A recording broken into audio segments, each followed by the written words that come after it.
welcome back to Aircraft Adventures. I'm Liam Locke, and we're back in the Microsoft Flight Simulator 2020 edition, version 1.15.10, part 2 of our trip from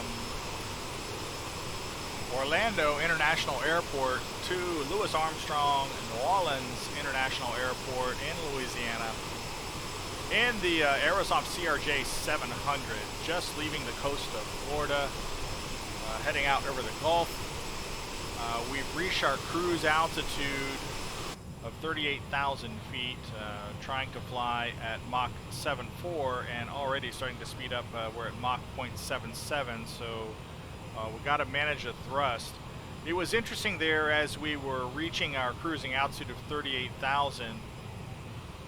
The plane was actually slowing down as it continued its climb at about 1,000, just over 1,000 feet per minute. And I wasn't sure it was going to speed back up, but it literally only took a minute, 2 minutes, and it was already back up to speed. So I'm having to pull a lot of thrust out of the engines, get our speed back under control, get it back down to 0.74, keep it in that neck of the woods for cruise. Let's see, 0.75 and falling down there on a primary flight display, so Mach 0.75.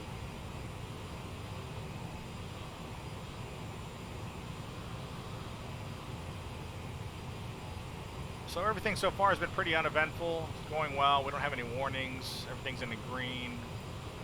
Flight plan is tracking along very well on the flight management computer.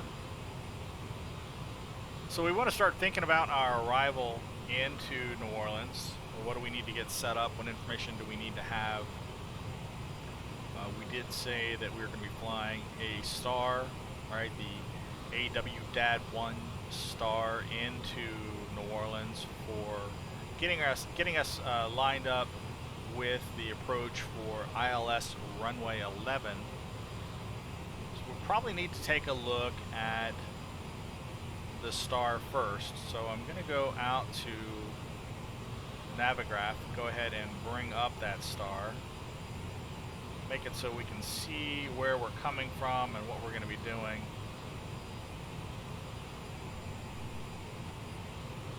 Check our speed once again, so we're starting to slow down too much. Now we'll put a little more thrust back into it.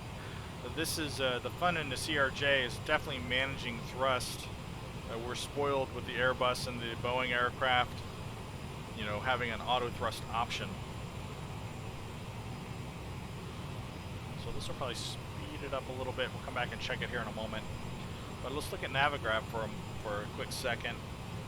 So here we are coming into the New Orleans via the AWDAD-1 arrival.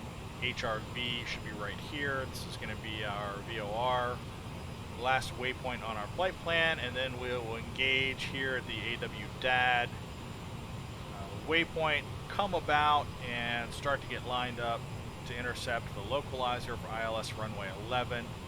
Voodoo is the next waypoint where we'll finally be lined up to start descending down to the runway. Our descent won't happen until a little further, but we'll be lined up at least with the runway at that point.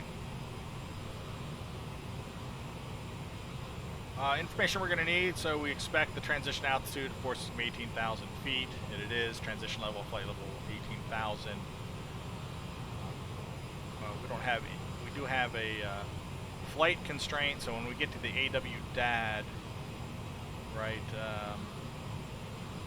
turbojets landing Armstrong New Orleans International Airport will need to be at 250 knots by 11,000 feet, so we'll keep that in mind. But we need to be at 11,000 feet, and that'll help us plan for our descent down from 38,000 feet.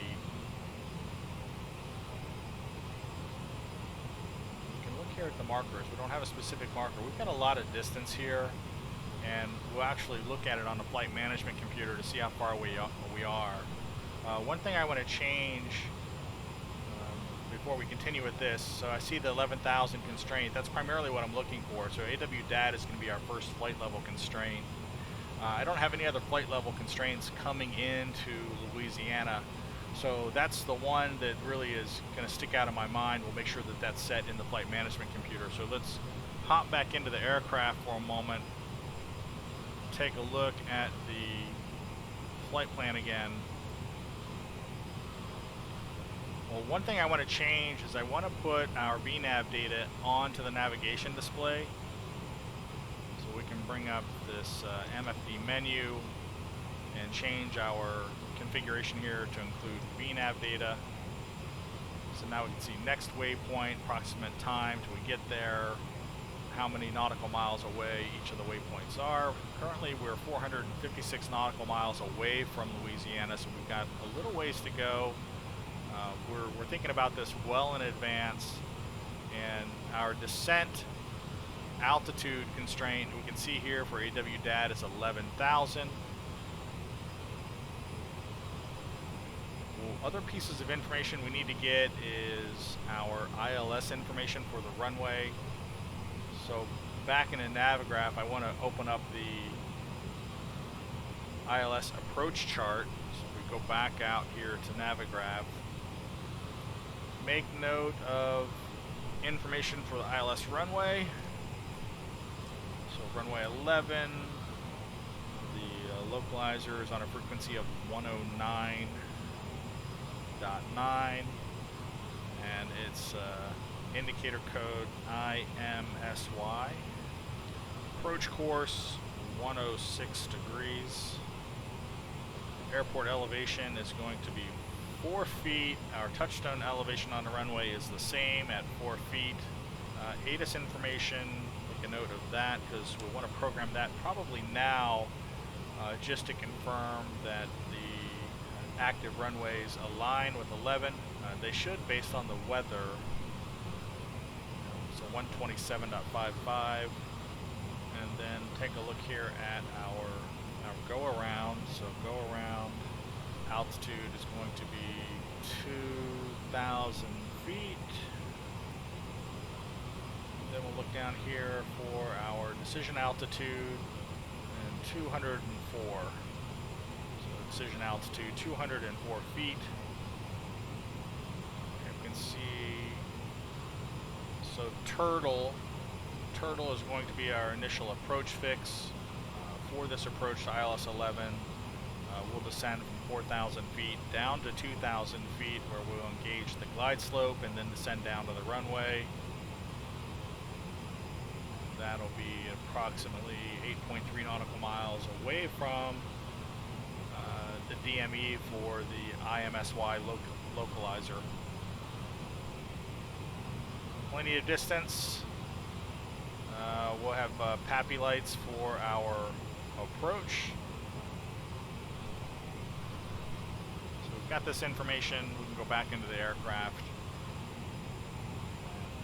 In Navigraph, you can switch back over to your star and just have that up, prepared to monitor that for the arrival.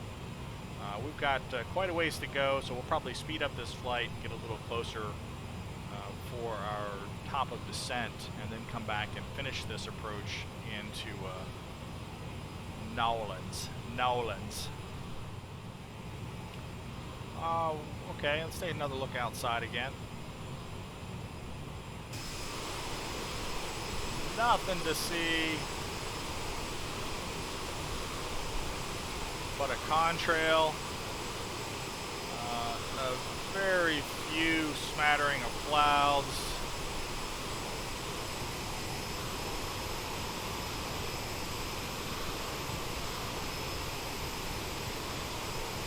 $38,000 feet cruising altitude. We also need to program in this information. I think I did it already. Let me just verify. I already did verify it. Let me just go to the next page here.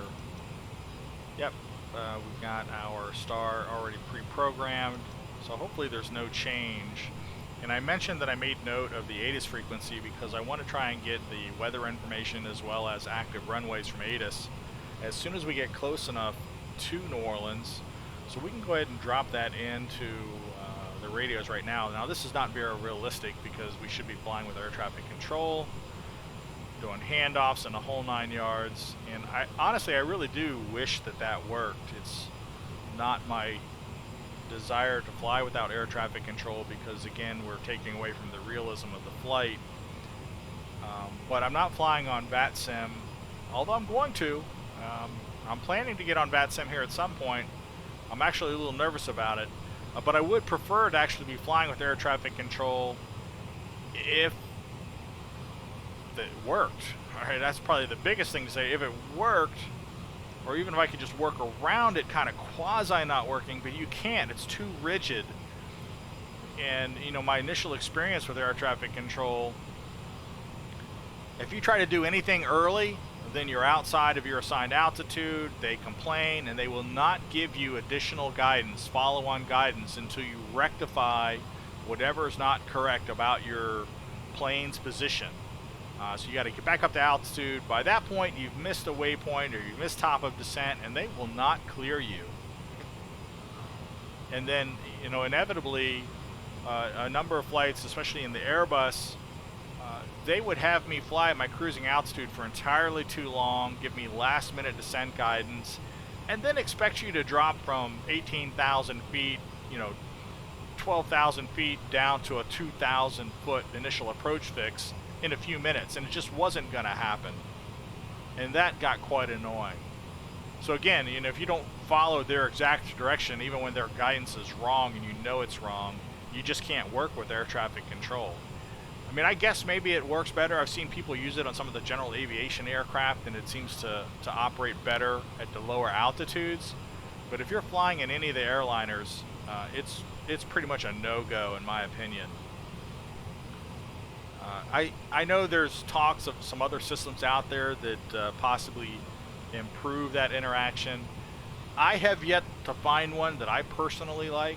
I would like to see it work within Microsoft Flight Simulator, but it's just not there yet. And I really do need to get on VATSIM. I am really anxious to kind of get out there and try out VATSIM. I'm just so nervous, quite honestly, about making an ass of myself. Because, you know, I don't have all the lingo down, and there's a lot going on just flying an airline on your own, trying to follow Navigraph, you know, working with live air traffic control and getting different guidance. You need to be able to react to that quickly, and you know, I may not be able to do that, at least at first, until you get comfortable with that whole process. So I'm a little nervous about it, but I'm definitely going to do it. I just haven't done it yet. If anyone's got any hints or tips out there on how to really get started with VATSIM, I'm open to it. Share with me what you know, and I look forward to trying it out. 0.745 Mach, pretty good, 38,000 feet, 350 nautical miles away from Louis Armstrong International Airport. Pretty easy. Take another look outside. Beautiful day out there.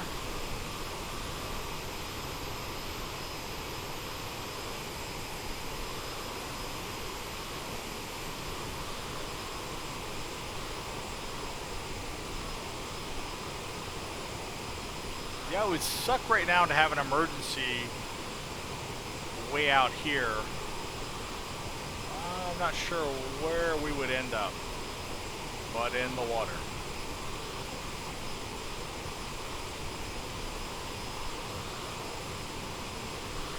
It makes me wonder, would they actually fly a flight plan? I mean, 38,000 feet is a good way up, a good ways up, and we could coast for, I think we could make it a little ways, but I don't think we can make it that far. I mean, if we lost an engine, an emergency landing, well, we could certainly fly in one engine at a lower altitude for a little ways.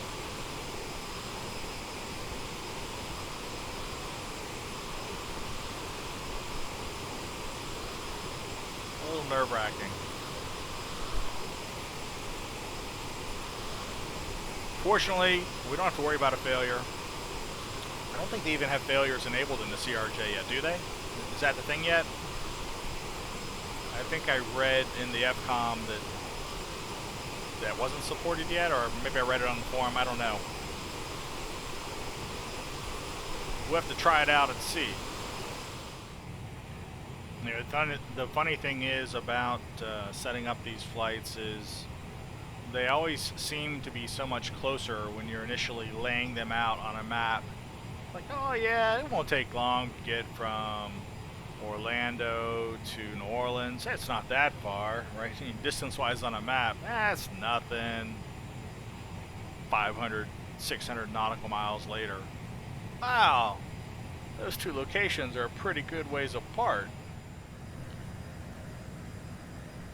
Here's a quick look at Navigraph, show you where we are. Rossi waypoint up ahead of us. It's on the screen here. And our star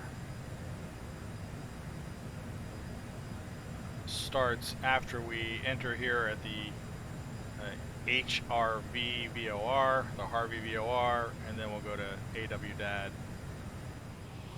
255 nautical miles away from the airport, 219 nautical miles away from our alleged top of descent. Mach 737, we're going to come out of the climb detente and start to slow the aircraft down, go back into manual. And look, we do have a top of descent marker, TOD, so it's coming up fairly quick. Look at the range on the navigation display. So it's easily, what is that going to be, 120, 140 nautical miles away. So there's no relatively quickly about it. Interestingly, though, it says 212 nautical miles up here. The range on the navigation display here is 160. Yet I see the top of descent indicator within 160 nautical miles.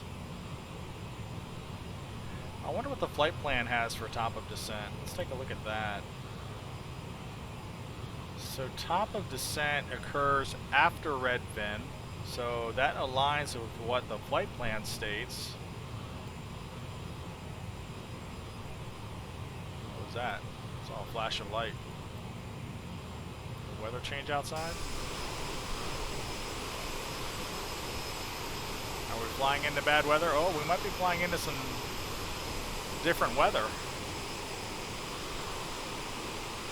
Was clear skies.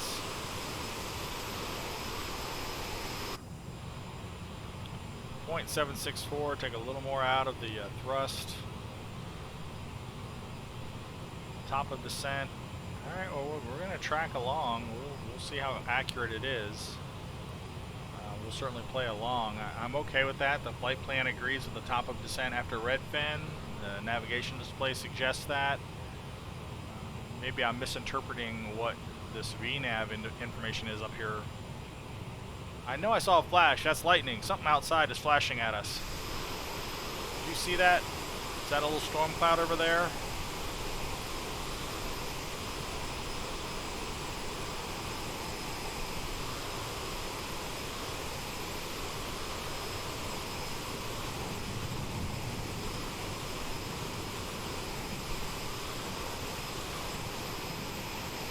Hear it too. Sounds like there's the rumble of thunder.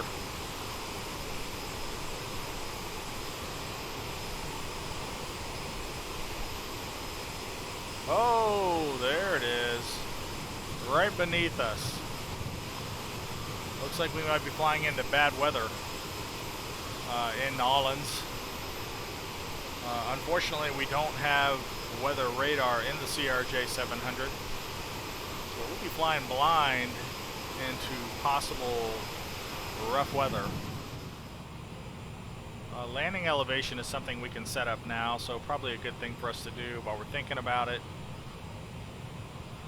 For this, you definitely need to pop out this display. There's just no easy way to do this at all. And what did we say our landing elevation was? Airport sitting at something like 4 feet, yes. 4 feet, touchstone's at 4 feet, so there's not a whole lot to change here, but nonetheless, I'm gonna go up and drop this down to 0. That's it.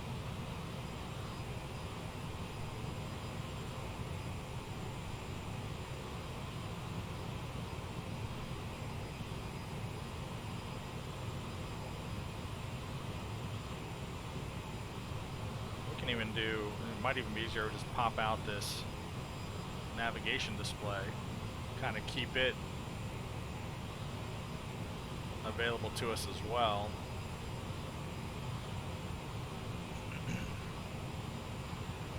Minus 27 degrees outside. We could have icing conditions going down through the clouds. Probably need to be concerned about that. Oh, and now I think I see what it's saying. Okay, so we have a descent constraint at AWDAD of 11,000 feet. And what this is telling us, now I understand what it's telling us. I think it's suggesting that we are 23 minutes out from the AWDAD waypoint, and now 171 nautical miles. So we can start to factor in how much distance we're going to need to get down to 11,000 feet. So flying at 38,000 feet, we're going to need to lose at 27,000 feet at 3 nautical miles. So it's at 21, 60, 81 nautical miles. 81 nautical miles plus or minus, or actually plus as many as 10 additional nautical miles, so 91 nautical miles away, thereabouts, we start our descent. And at that point, we're basically 91 and 9 and 7, so it's at 76 nautical miles away, which is really close to where this top of descent marker is at 80 nautical miles. I get it. I've flown this thing several times and I hadn't quite deciphered what the navigation display was telling me, but now I get it. I get it. I get it. So in fact, we are about 80 nautical miles from our top of descent. We're going to start our descent pretty close to that marker and just kind of see where we end up. My only concern is, actually I don't have a concern because we're going down to 11,000 feet, and that's where we're going to adjust our speed from 290 knots down to 250 or less. In fact, I think the constraint on the Star is 250. So yeah, we'll get down to 250 at 11,000 feet, and then we'll be prepared to continue our descent down to our next altitude constraint, which right now I don't have one. So let's adjust our zoom here.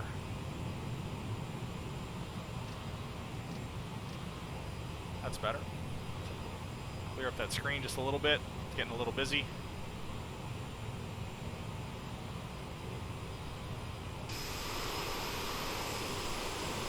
We are definitely flying into some weather, some storm clouds. Looks like we got some dark clouds.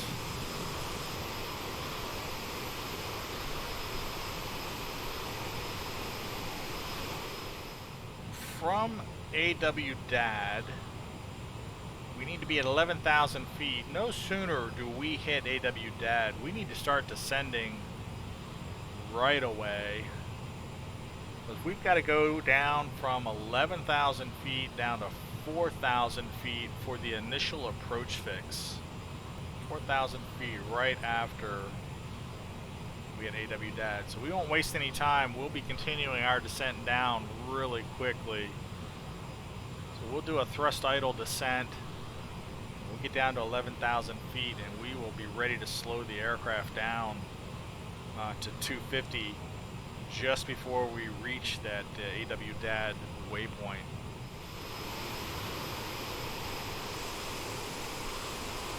Another plane down there through the contrail.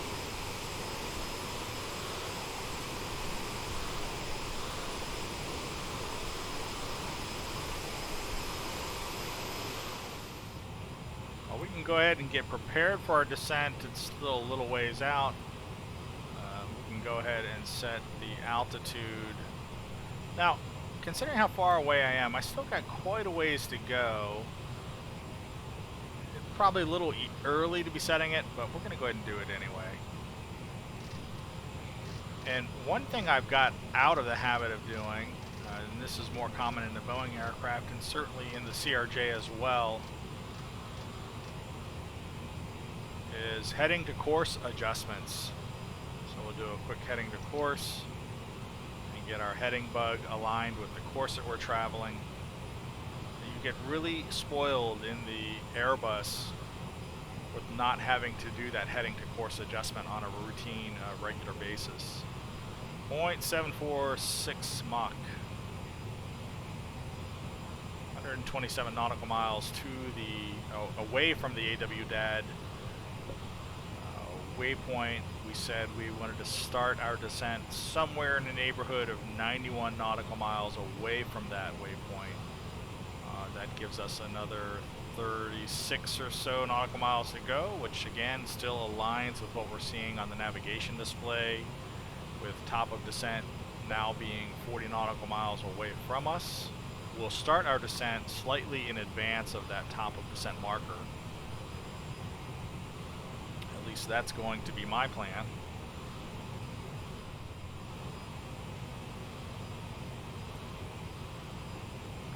I never did turn on the integrated lights. Didn't really need them. I mean, it is daylight outside, but certainly one of my checklist items that I didn't complete. We do have our altitude currently set in the AFCS to 11,000 feet. Just waiting for us to give the aircraft the guidance to start its descent. 103 nautical miles away from the AWDAD waypoint. Top of descent closing in. Now at probably 20 nautical miles away from us. We are going to start our descent once we are at the 91 nautical miles away from AWDAD. My math is correct. That's right.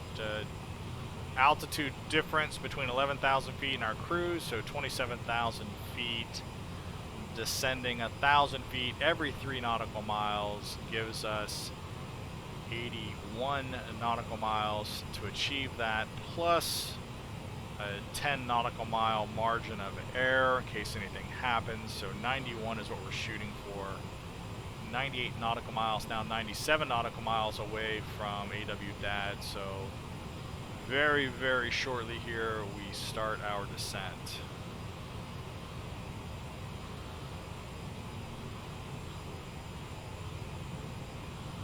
Currently flight time at just over an hour and 17 minutes.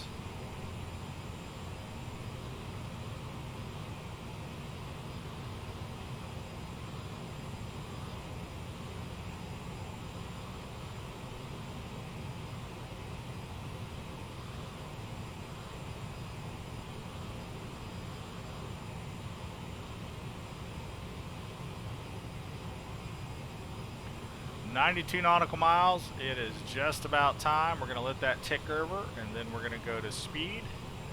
We're going to drop our thrust back for a thrust idle descent, which should get us down to proper altitude really quick. So we just hit 90. We just went beyond it, so we'll hit speed now.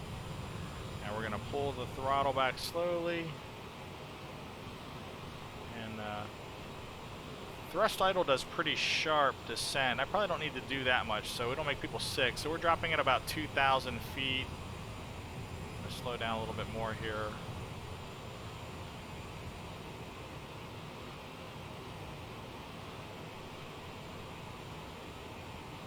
$2,000, 2.5. That's looking pretty good. Not quite at thrust idle.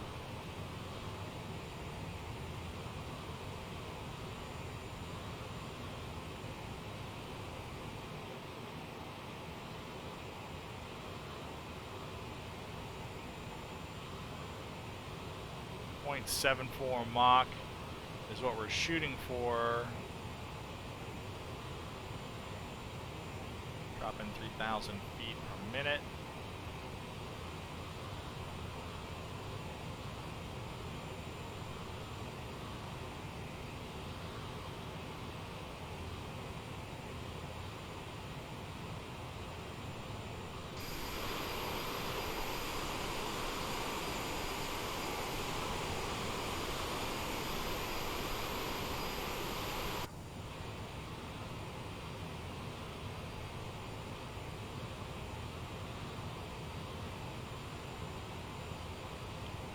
I'm going to pull back the thrust even a little bit more. I would typically do a thrust idle descent, so I'm actually going to do a thrust idle descent. I'm going to pull it back all the way to idle. Now we're descending at a pretty good clip now. That might be too much. I'm not sure if a thrust idle descent is the same in the CRJ as it is in the Airbus. But we're dropping really quickly, 5,000 feet. We're going to be down certainly in plenty of time. And we do need to adjust our speed 290, so we came out of Mach. We want to bring our speed of our descent up to 290.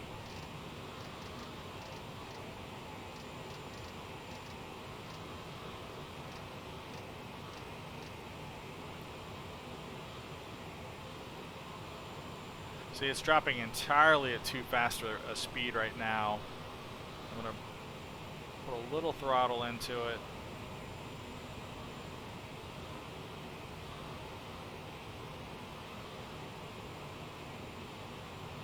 And the plane should pitch up now to slow down, try and keep it at 290.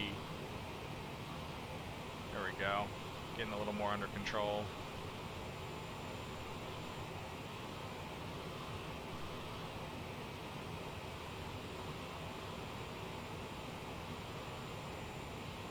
Go ahead and change our range.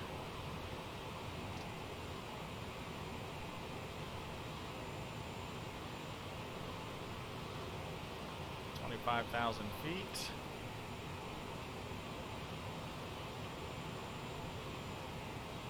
We're at full thrust idle descent, dropping 4,200 feet, 4,000 feet per minute.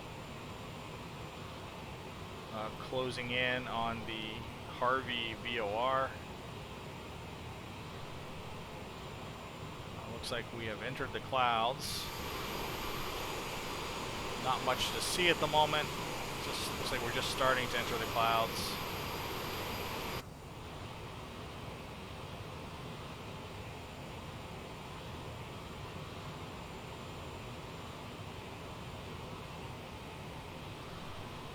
.63 nautical miles to the AWDAD waypoint. We do have icing conditions. We have an ice warning. I'm going to go get these turned on, make sure that doesn't create problems for us. We never did turn on the pitot heaters, so that was an oversight without a warning of any kind.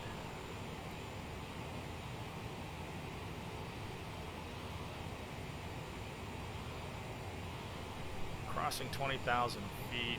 We still haven't received the weather, but we also, I don't think we set the radio. ATIS is 127.55. We can do that right now. 127.55.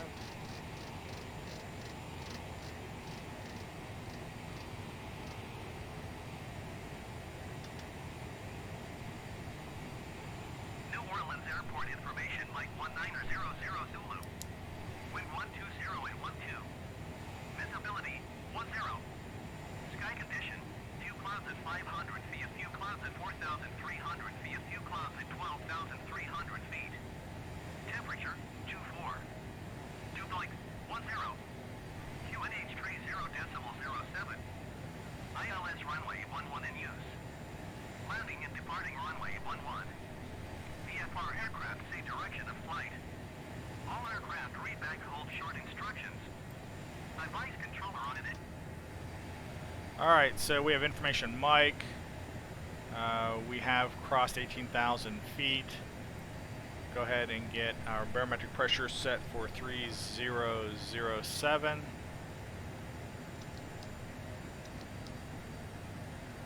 Oh, hello.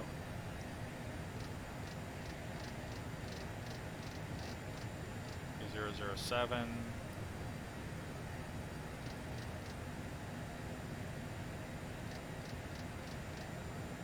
Yep, I'm going to be crossing through 10 very soon, 10,000.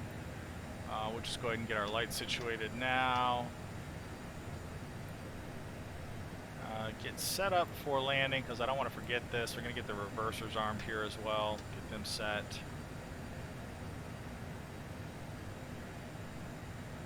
Still looking pretty good. I'm going to go ahead and get these seatbelt signs turned back on as well.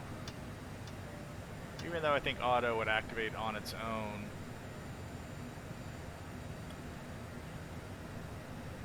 Look outside. Nothing to see. The weather, according to the ATIS report, is going to be clear. I mean, we've got 10-mile visibility, multiple cloud decks. The weather seems to be very different at the New Orleans airport than it is what we're currently flying through, although it does look like it's starting to clear up a little bit here. So 11,000 feet, we have disengaged speed mode, so now we are back in control of the throttle. The plane's decelerating because it's still in thrust idle. And I'm going to let it go down to be about 250 because we're coming into 11,000 feet. Put a little bit into it because we're going to blow right past 250 here. There we go.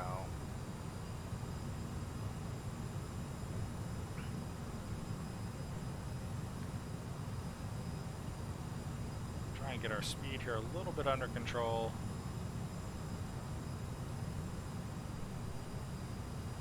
250 knots indicated airspeed right now. Holding 11,000 feet. Our next altitude is going to be 4,000. So I'm going to get that dialed in and ready to go.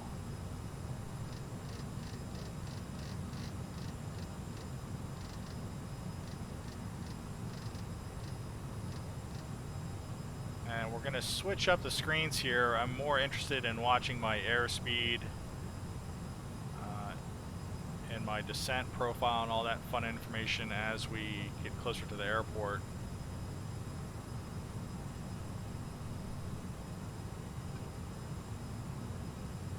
Shrink this up here just a little bit.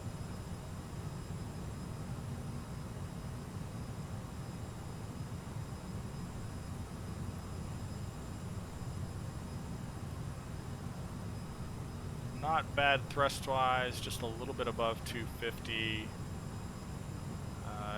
AW DAD waypoint 35 nautical miles away. Good speed. We'll be slowing down as we get a little closer. We see the 250 speed constraint, 11,000 speed constraint. As soon as we swing this sharp corner and come about, we're going to start our descent down to 4,000 and start pulling speed out as well.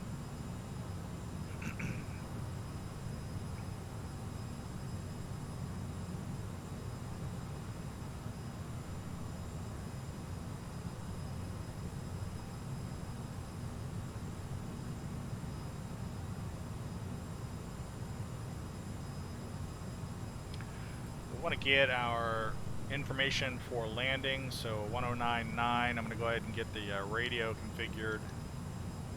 1099 is already set. We'll go ahead and leave that on man. We don't want it to switch. Back to legs.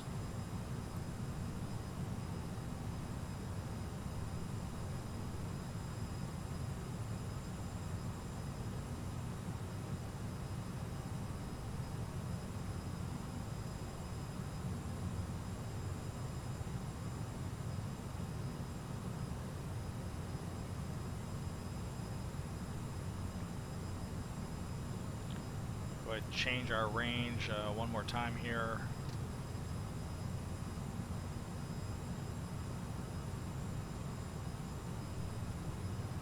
So far everything looks good. You can always worry a little bit about this sharp corner coming back about to get lined up with the runway. Make sure we're looking outside. Whoa, what are you doing there? What was that? Oh, it's a brightness knob. I didn't even know that was a thing. Interesting.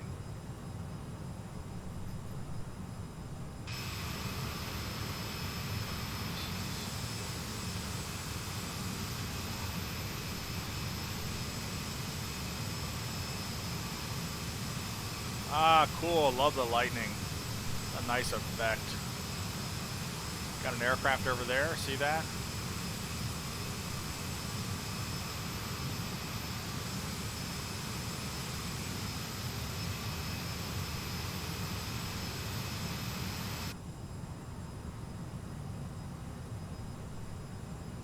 Speed's looking pretty good, still holding 250. We're in a sweet spot, 11,000 feet. A little ways to go before we get to AWDAD.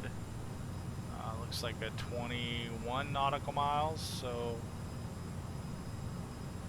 we should have plenty of room to make this sharp U-turn, come back around and get lined up.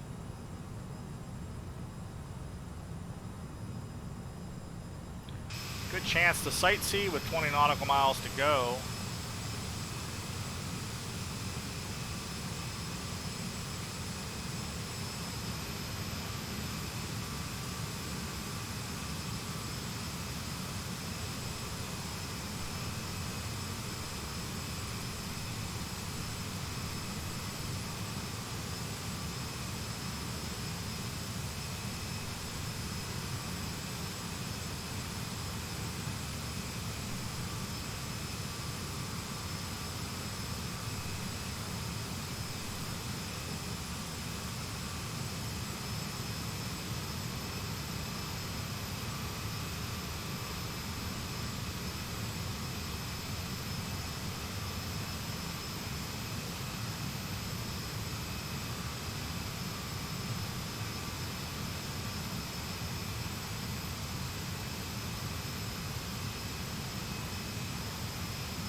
So 13.8 nautical miles to AWDAD, we're getting pretty close.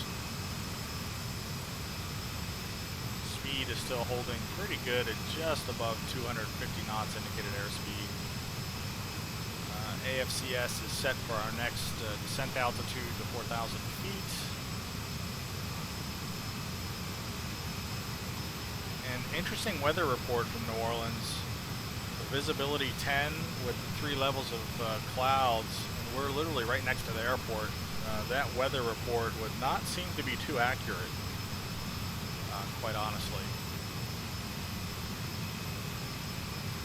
Is that what this looks like? I mean, this is not 10-mile visibility, I don't believe.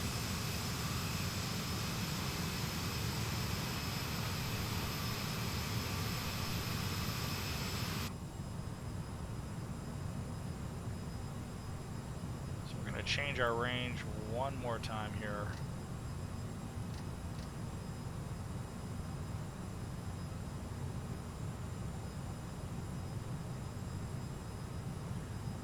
I'm curious how the plane on autopilot is going to navigate this turn.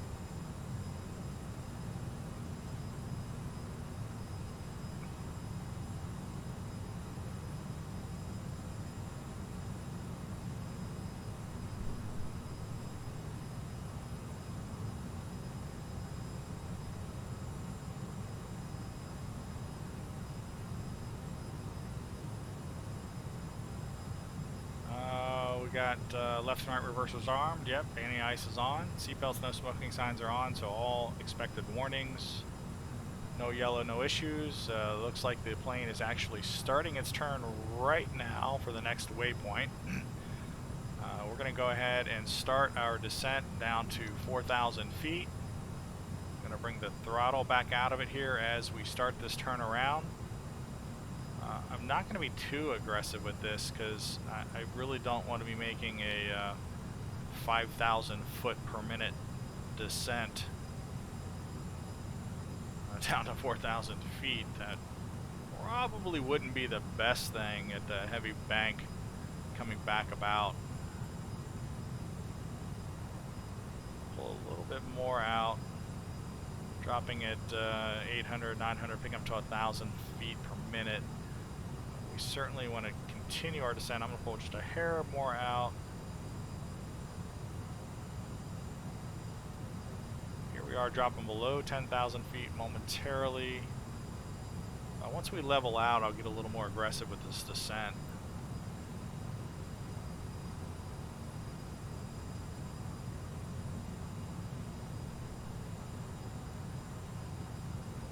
definitely need to be slowing down. So I'm going to pull a little more throttle out. Let's just pick up this descent here a little bit.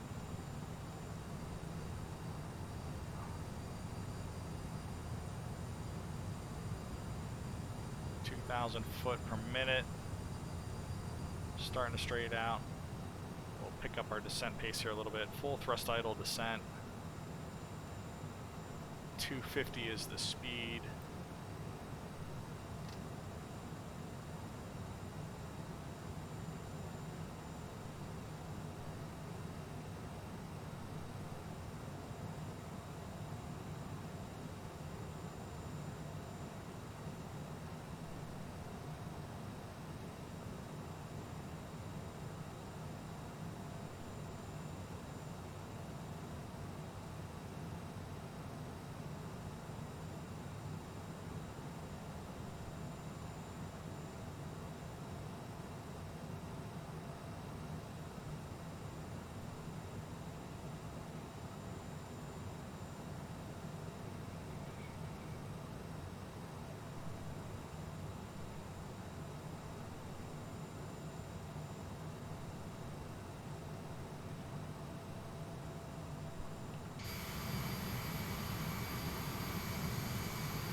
Still looking pretty decent. Passing Voodoo, need to be at 4,000 at Turtle. Next descent is going to be 2,000 after Turtle. I think we're going to make it. It's going to be really close. I want the aircraft now really to start slowing down. Turtle puts us 15 nautical miles away from the runway. So it looks like we're trying to get lined back up with our flight plan after that wide corner. I'm going to let the aircraft start to slow down more. Right now we're still at thrust idle. I'm going to go ahead and change 2,000 for the next altitude.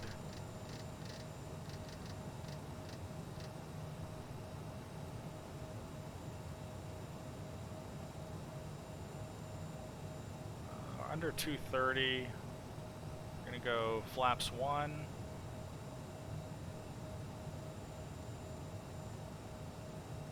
Watch our speeds coming down to 200.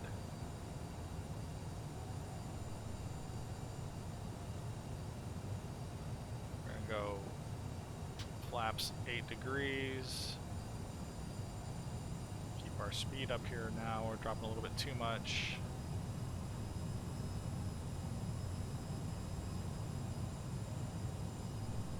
We need our approach speed. Performance, set all, 132 is our VREF. Turtle is coming up. We're practically on top of Turtle. Don't want to speed up here too much. Flaps 8.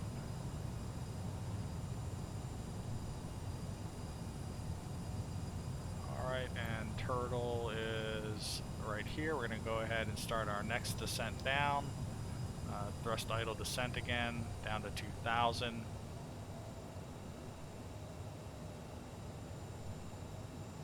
We're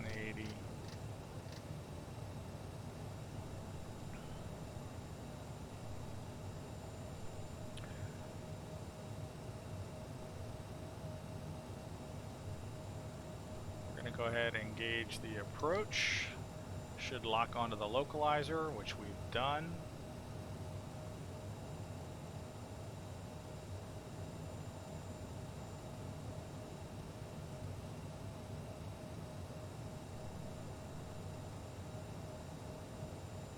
Got 13 nautical miles to the runway.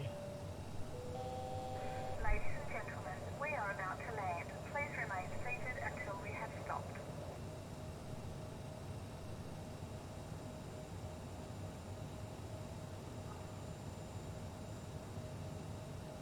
The localizer course, that makes no sense. This is 106 degrees.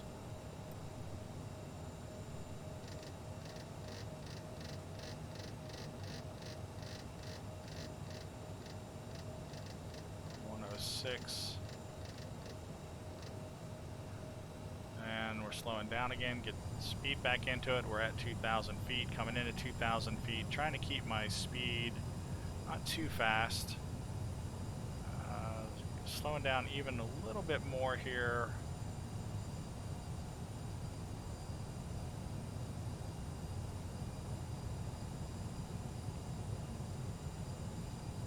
Waiting to capture the glide slope.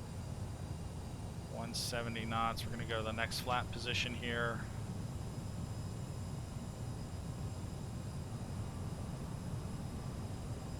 Slowing down to about 160 knots.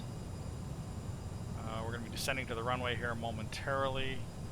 And what did we say that that setting was? That was 132, so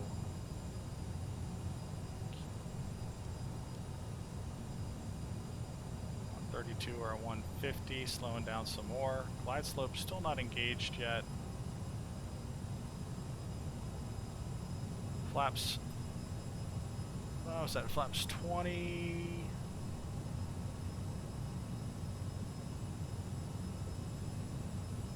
Glide slope's about to engage. Go next flaps position here. Landing gear down.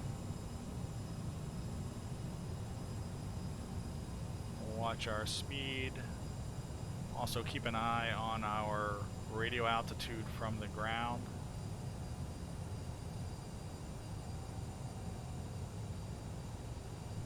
So far looking pretty decent. 140, 135.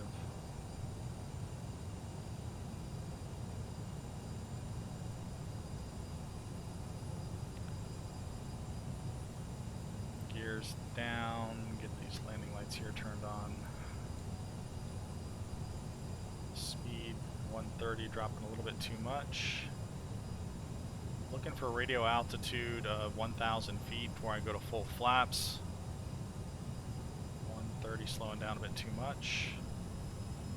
Really got to manage this thrust, and it will move very quickly on you. So far, pretty good. Descent profile looks pretty good down to the runway.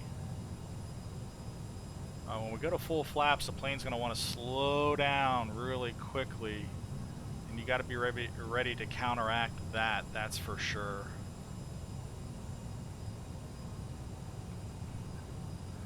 Thousand feet, full flaps. Here goes the loss in speed. We'll accelerate up just to try and keep it in control here. Not too much. 130. 1,000.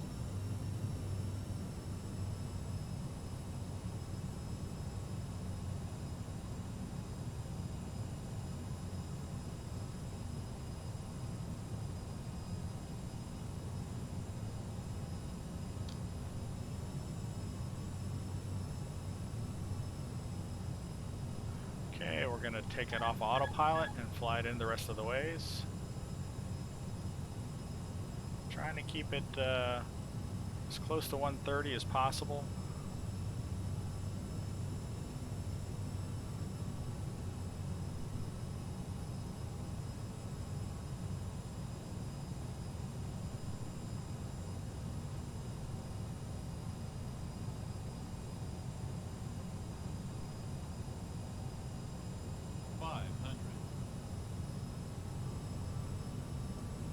Getting a little low.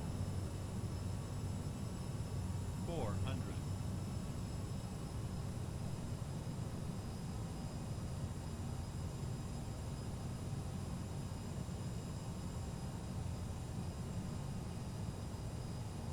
300.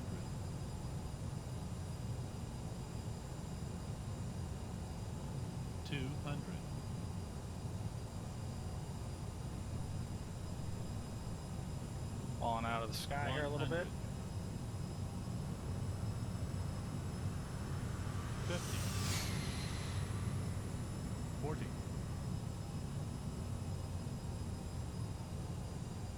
30, 20,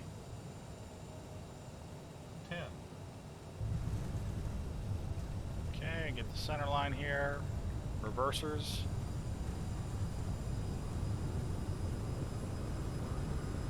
And we're over to the center line.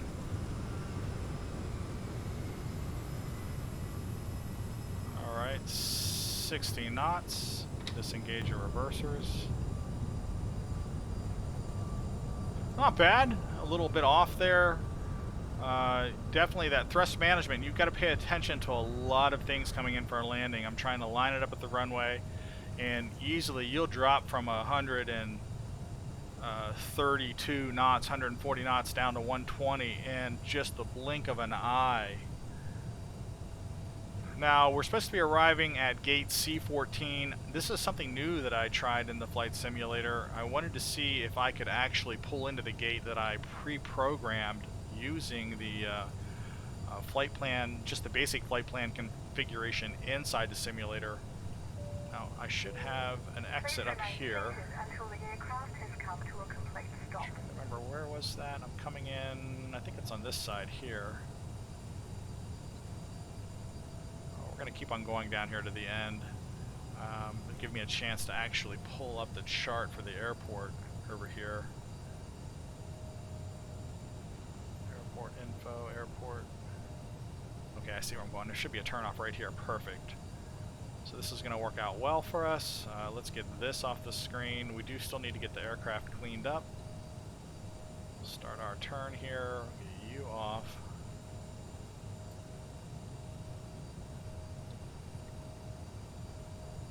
We need to get off the runway.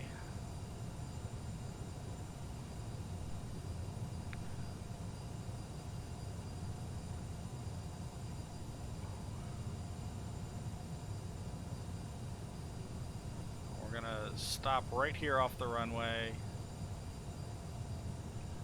and get a couple things going. So we need to get this APU started up.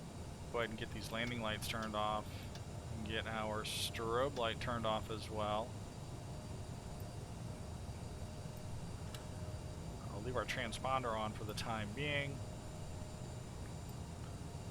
Everything else should be good. We'll bring our flaps back in. Let's take a look outside. Bring our flaps all the way back in. Now, before I move, I said I wanted to go to C14, so they should be expecting me at C14.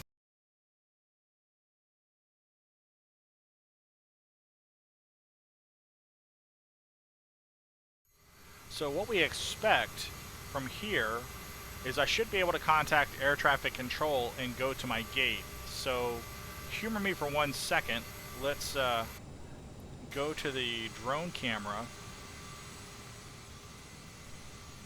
and we'll walk over here to gate C14, which should be right over here on the end of this terminal, terminal C.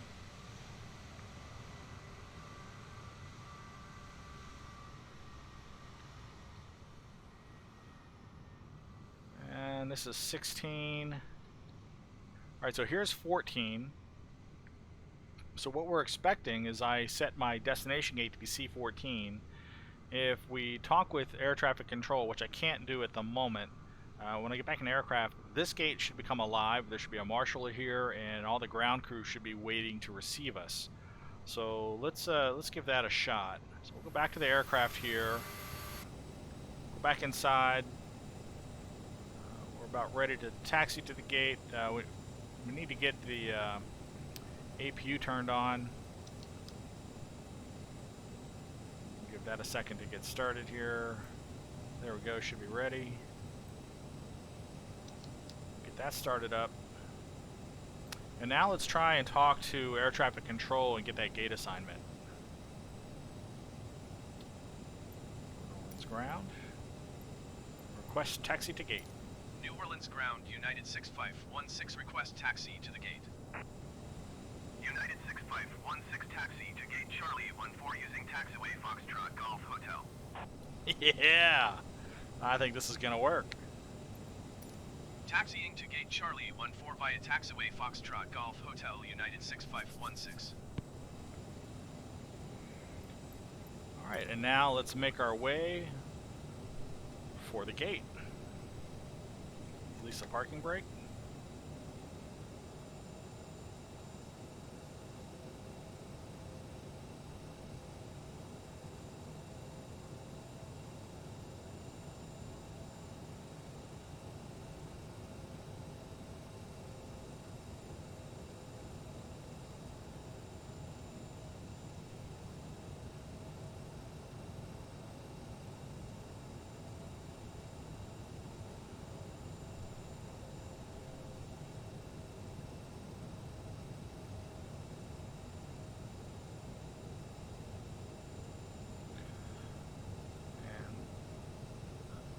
A little hard to see from this angle, but look over there. I believe there are people waiting for us.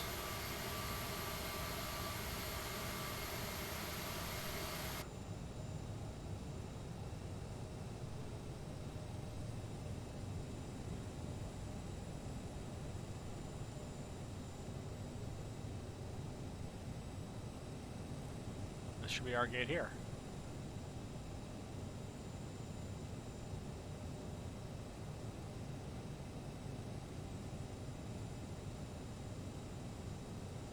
C14.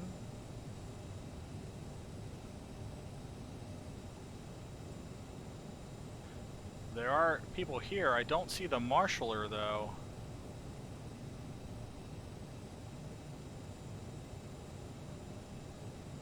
But the grounds crew is all here and the gate has been prepared for us. Maybe it's because of the aircraft that I'm in. I'm not seeing the marshaller, not really sure.